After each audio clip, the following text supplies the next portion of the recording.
Olá pessoal, mais uma vez eu, professor Wilson Cândido, conversando com vocês sobre assuntos de interesse não só dos espaços escolares, como dos espaços clínicos, dos espaços domiciliares, questões que são levantadas sobre comportamentos, sobre atitudes de algumas crianças e adolescentes e que merecem aqui um destaque especial. Vamos falar hoje de TDAH, transtorno do déficit de atenção e hiperatividade.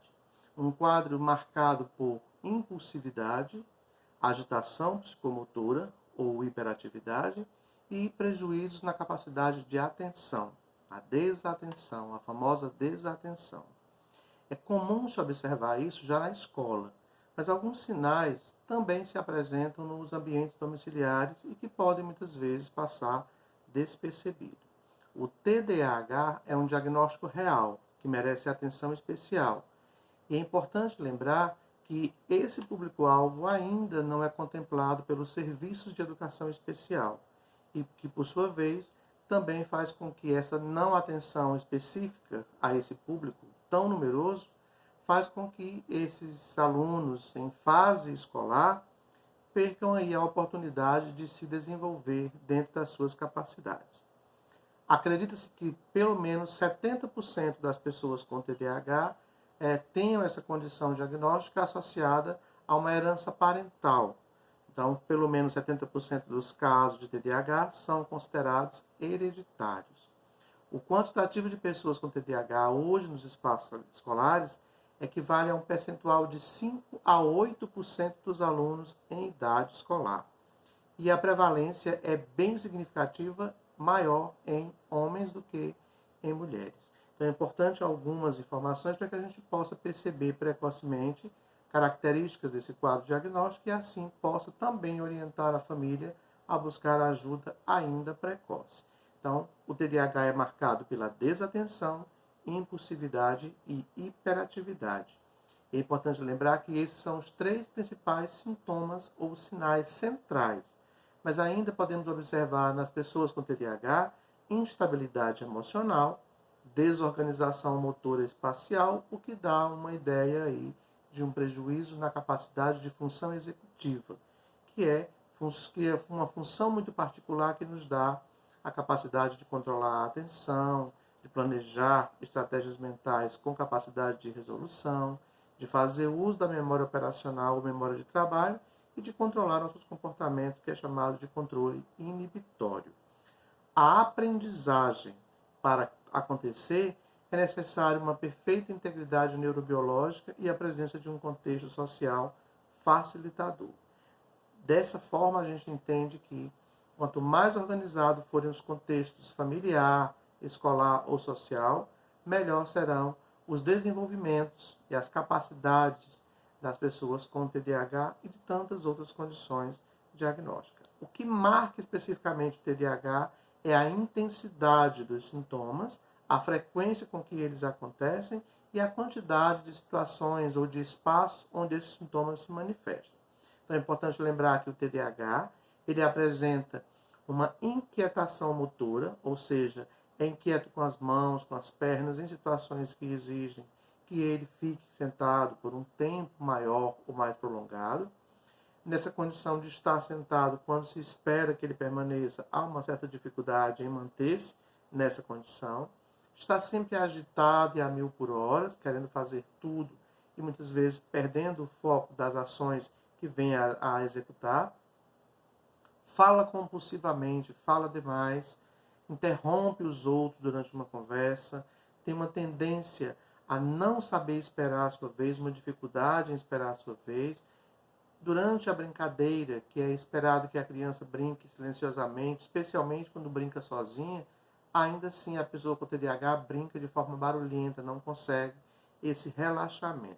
É facilmente irritável pela sua instabilidade emocional, tem uma dificuldade imensa em lidar com limites, com regras, com a frustração muito baixa para situações diversas, por isso uma tendência maior à agressividade, é desatento em atividades que exigem esforço mental produtivo, e isso já se pode observar desde a pré-escola.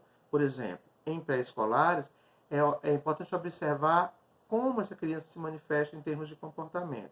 Porque na pré-escola você vai observar sinais do TDAH, como naquela criança que troca de brinquedos rapidamente, não conseguindo completar a atividade que iniciou, escala os móveis, sobe nas coisas de forma inquieta, né? Corre na frente dos pais, como se não conseguisse frear esses comportamentos, e apresenta pouca noção de perigo, por isso uma tendência maior a acidentes. Nos alunos em idade escolar, não mantém foco de atenção, é distraído, é esquecido com seus pertences, é agitado, está sempre se levantando da cadeira ou pedindo para sair da sala, interrompe os amigos, não respeitando as regras. Em adolescentes, menor persistência para execução de tarefas, né, sem atenção aos detalhes que são importantes, é inquieto, mexe-se de forma excessiva, principalmente com as mãos e os pés, e capacidade de autocontrole prejudicada, né, o que leva aí a assumir riscos maiores pela dificuldade em avaliar essas situações. Durante a vida adulta, a persistência de muitos dos sintomas ainda irá acontecer em pessoas na vida adulta. Então, se observa desorganização, falta ou dificuldade de planejamento, pouca noção de tempo, com uma tendência a adiar as coisas, sente um certo desconforto decorrente de sua inquietação, se envolve em acidentes pela falta de atenção, é impaciente em situações de espera, toma decisões prematuras sem uma prévia análise daquilo que vai realizar. É importante observar que, se não tratado na infância, o TDAH tem uma tendência ainda a persistir com seus sintomas, pelo menos 50% deles na vida adulta, né? Fora as características aqui descritas, a gente ainda pode descrever que 80% das pessoas com TDAH têm prejuízo de sono, muitos têm dificuldades de aprendizagem ou transtorno específico de aprendizagem, problemas com a alimentação, dificuldades na alimentação ou compulsão alimentar, prejuízos na linguagem, daí requer abordagem fonoaudiológica, dificuldade no controle dos esfíncteres ou demora nesse controle, dificuldade em lidar com tempo e prazos e prejuízo de memória sequencial. É importante observar isso. De 33% a 65% das pessoas com TDAH podem estar aí também associadas ao transtorno positivo desafiador. De 10% a 50% das pessoas com TDAH apresentam transtornos específicos da aprendizagem. Fora outras comorbidades, como o toque, que está presente em 15%, transtornos ansiosos até 20% dos casos, transtornos de conduta até 10%, transtorno bipolar até 10%, transtornos depressivos ou afetivos até 20% e uma tendência à busca pelo uso de substâncias entorpecentes que em torno de 40%. Por isso a importância da intervenção precoce para que se possa minimizar essas dificuldades e a pessoa com TDAH possa ter uma vida funcional. E aí entra as terapias psicoeducacionais e associada a ela, em muitos casos, a medicalização, que é de extrema importância.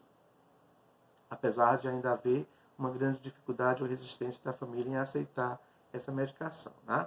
É importante observar que, com tratamento, a pessoa com TDAH pode apresentar uma educação coerente, né? Uma relação positiva com seus pais, maior estabilidade familiar, reconhecimento por parte dos professores e melhor capacidade de adaptação às atividades educativas.